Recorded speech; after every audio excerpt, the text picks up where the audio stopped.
dalmadan burada görmeyin seni. Adam biraz kodundan al burada görmeyin seni. Aman heplerimizde ben bu cümle bağlarım seni. Lazım olsa dağılarak toyda dağlarım seni. Atıqlamarken bile kendimde bağlarım seni. İtiraz edersen azal burada görmeyeyim seni. Sen ben istediğim noktada ne değilsen, yüreğin değişme ardaman hissedemeyiz.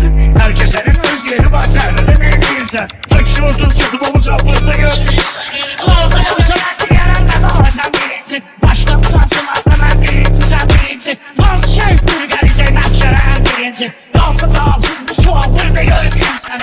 Orayların ansaradım ben dediği söyledim. Ruslanın her vaxtlara ahdımları var durmetin. Baştan adım meykanası bomba çatın yumsatın. Başka kanal burada görmeyeyim seni. Başlarından çok şahitler kazanır çöreğini. Ortamında bilen bilir meyhanadan yüreğini. Ben bile boşum bir de adam bir o şeyini. Takma sonay bırak sana burada görmeyeyim seni. Doğudan oturağız şişe getirmene yumuşatma. Keşleri yamanlamıştır kabakta dövmüşatma. İndiye sevgilimi de ben parayla dövmüşatma. Satırsa vazgeçliyim altında görmeyeyim ben. Ezel sana yazı şeyler peşişanın geri var. Şairi destek okla bu kıyıların geri var. Başlaka kendinden bir canavarın geri var. Çakalı diğerler ki çakal burada görmeyeyim seni. Yaşın sıralma şeylerimizde isteğimiz var bizim. Desteğimizdir hepişe desteğimiz var bizim. Bilen bilir başlarına tarihimiz var bizim. Hoşuma gelmese kriminal burada görmeyeyim sen.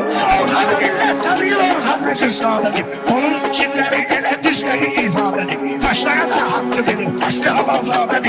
Bilmiyorsan arabalar burada Görmeyeyim seni. Tanıyorsan başına edip hava değilsen. Fosyon salıp gücünle burada dalmadan değilsen. Gel orada boğuzda dalmadan değilsen. Kime dönüp sana dalmadan burada görmeyeyim seni.